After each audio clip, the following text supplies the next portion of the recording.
Hello everyone, my name is Rain. I'm not a rich woman mistreated by my mother-in-law, but I was mistreated by my own parents. This story is about my useless husband, Charlie, and how my parents supported him more than they ever supported me. I've never told anyone this story before because I don't have many people in my life. I met Charlie about 6 years ago on a dating website. He had a decent job and seemed like a good guy. Charlie wasn't some knight in shining armor, but he was definitely a good boyfriend. We had some great years together at the start of our relationship. We dated for 4 years and then got married. He was a great partner to me and quickly became my parents' favorite. However, I did feel some resentment towards him because of that. At every family dinner, my parents would say things like, "We're so happy to have you in our family, Charlie. Rain finally made a good choice in life by bringing you to us. God really answered our prayers and gave us what we wanted.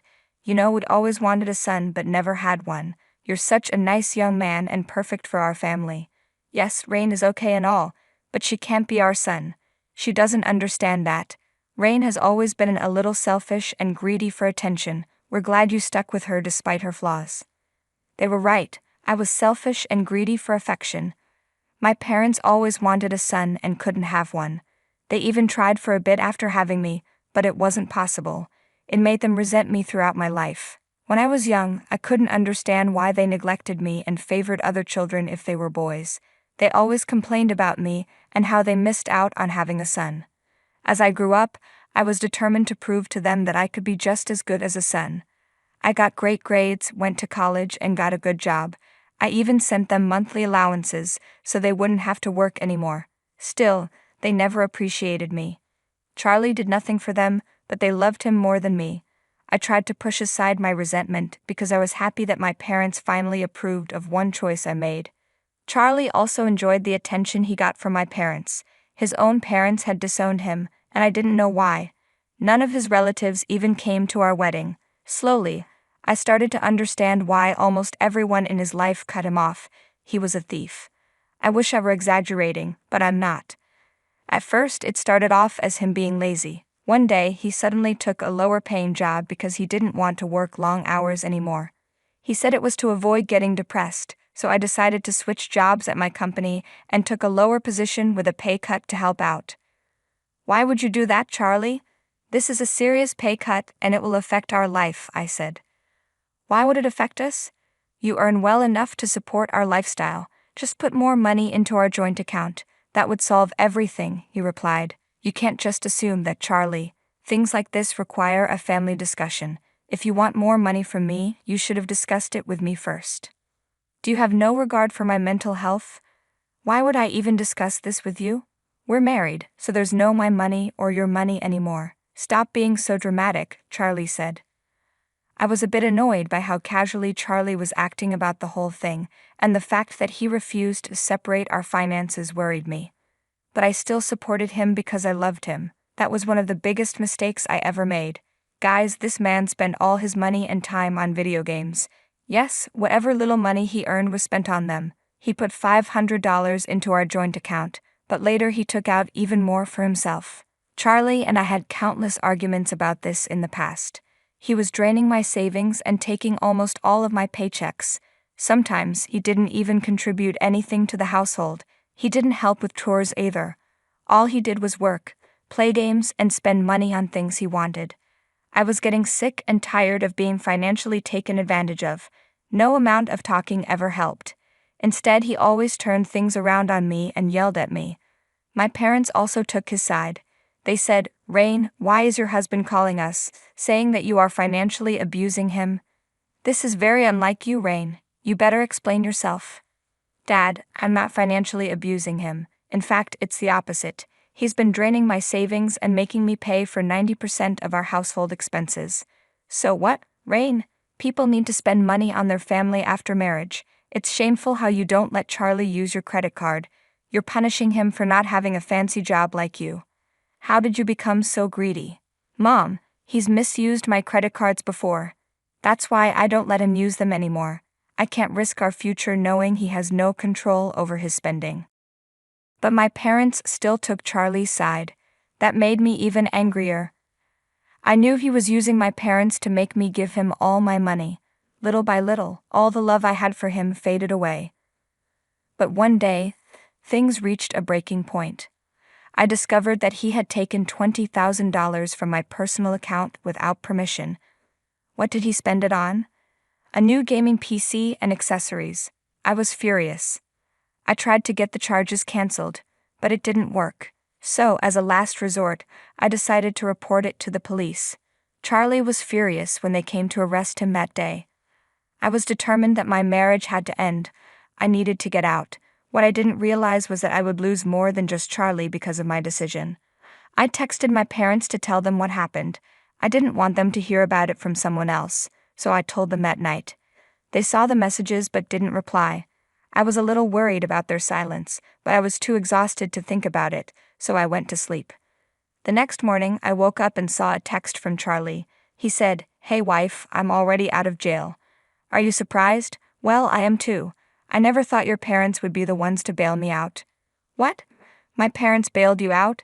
That's impossible. They would never do that to me. You're wrong, Rain. One call from me, and your parents were eager to help me out. They even cursed you out while they were at the police station. I must say, they're very disappointed in you." Hearing those words made my stomach turn. I didn't want to believe that my parents would do something like this. I rushed over to their house to get answers. I had no idea why they had bailed Charlie out. I had tried to keep them as uninvolved as possible. But they still managed to talk to Charlie and pay for his bail. I was getting really angry thinking about what they did. I walked into my parents' house and said, "Mom, Dad, please don't tell me you bailed Charlie out. Don't tell me what I heard is true. I can't believe you could do something like this, Rain. We raised you better than that. You're just punishing Charlie because he didn't listen to you. After marriage, he has every right to use your credit card. All your money is his money too. He did nothing wrong," my dad said. "Dad, he stole from me. He took $20,000 from my accounts, and this was after he had already emptied our joint account in the past. When does it stop?" I replied. "We know you've been financially controlling towards him, Rain. It's not right to shame your own husband for spending money. You were a bad wife to him. Charlie told us how you refused to put more money into your joint account. Spouses shouldn't hide their money from each other."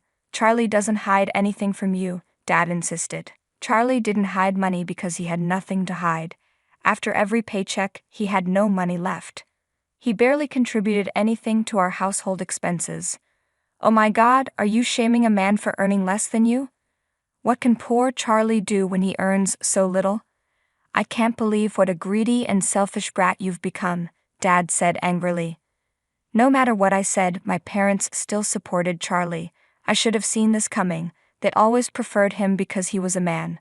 Charlie filled that gap in their hearts from not having a son. Having a good and successful daughter wasn't enough for them. Still, I thought they wouldn't choose any man over their own child. I was wrong. My parents were completely hopeless. Their words hurt me when they blamed me. I was disappointed and sad, but I wasn't ready for what they said next. "Rain, you have truly turned into a horrible woman. We're ashamed of what you've become. We can't be associated with such a selfish daughter like you, so your father and I have made some decisions. We've invited Charlie over to our house. He'll be staying with us until you come to your senses. We'll pay for his lawyer fees and everything. You'd better drop the case and take him back, or we'll disown you. You're going to house the man who stole from me and financially abused me for years? Are you really going to disown me over this? You can't be serious."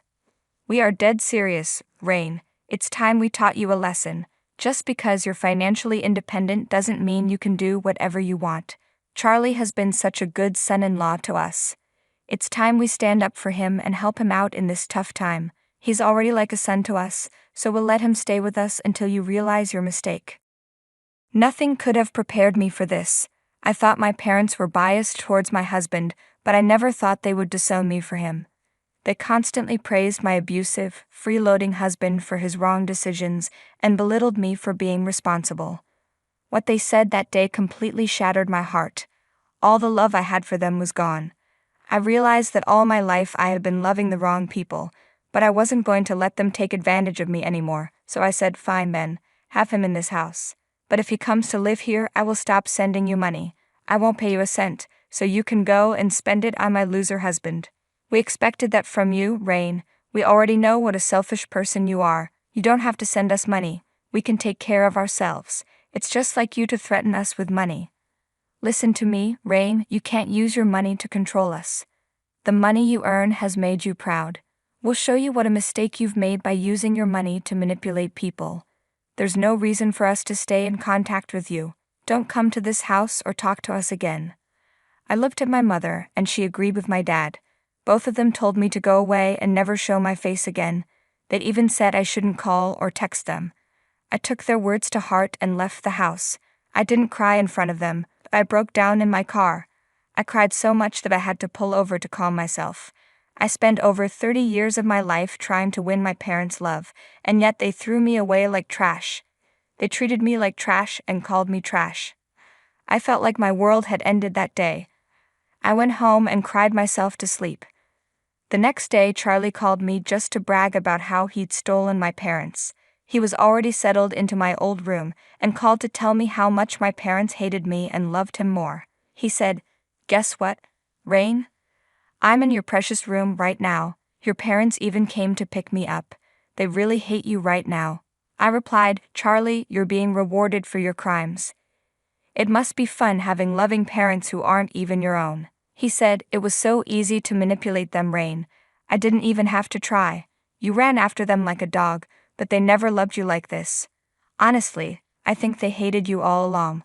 Poor little Rain worked so hard to make her parents love her and still failed miserably. I couldn't take it anymore, so I hung up while he laughed at my misery. That horrible man even had the nerve to send me a picture of him lying on my old bed. I wanted to cry, but instead, I pulled myself together and made a plan. I was going to follow through with my promise of not sending my parents any more money. I knew the absence of my allowance would hurt them, plus Charlie would eventually show his true colors, so I stopped sending them money and waited. As I predicted, just 2 days after the month ended, my parents started pestering me for money. They broke their own no-contact order and began asking, and demanding, that I send them money. They said, "Why haven't you sent us money yet? Do you know how many bills we have?" I replied, "What money, Dad? I already told you I won't send you money anymore. Funny to see you contact me after you proudly told me to get out of your life." Rain, don't be rude. Things were said when we were all angry. It's been weeks since that incident. It's time to move on. Families don't hold grudges. So now that you need money, you suddenly remember I'm family? Yesterday, Charlie seemed more like family to you. Why don't you ask him for money? That won't be possible, Rain. He doesn't pay for anything. We paid his bail, his phone bill, and his food. He's still asking us for money. Well, use your savings to feed him then. I'm sure you've saved some from the checks I used to give you. We already dipped into our savings when we paid for Charlie's bail. We have very little left. We need you to send us money, Rain. It's not fair for you to hold the past over us.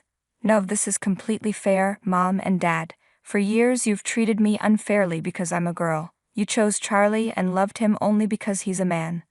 I tried so hard to be a good daughter, to win your affection, but you two just showed me how wrong I was. I should have done this a long time ago. I'm cutting you off. I don't need people like you in my life anymore. Years of hurt and betrayal poured out of me. I absolutely unloaded on them, telling them exactly how angry I was. My parents were silent while I spoke.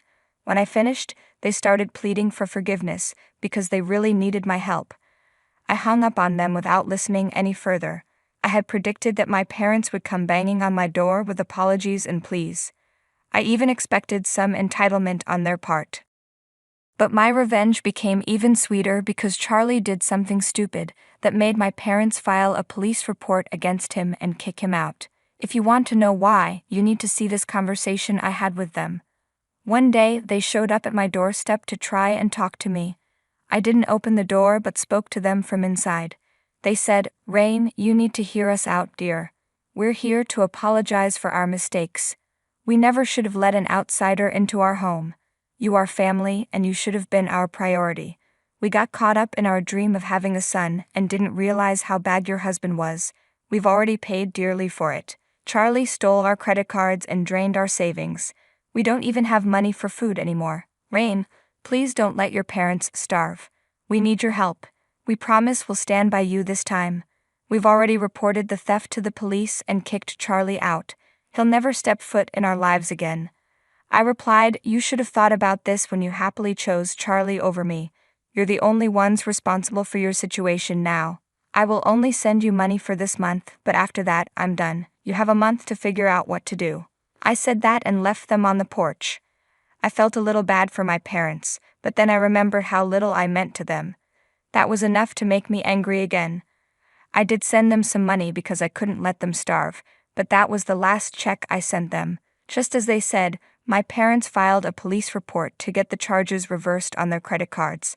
Surprisingly, they sent back the money I'd sent them last time. They kept begging and pleading with me for forgiveness. The begging went on for so long that I started to get used to it. I saw it coming but didn't expect them to be so persistent. However, what they did next was even more unexpected.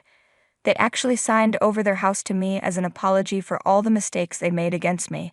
My parents showed up on my porch and left the papers there. I didn't know what to think. Apparently, they also got jobs so that I wouldn't have to spend my money on them anymore. I returned the papers and haven't contacted them yet. As for my husband, well, he's my ex-husband now. Yes, I filed for divorce and got him sent to prison for fraud. With a double case against him, Charlie's chances of avoiding jail were slim. Just as predicted, the judge put him in prison.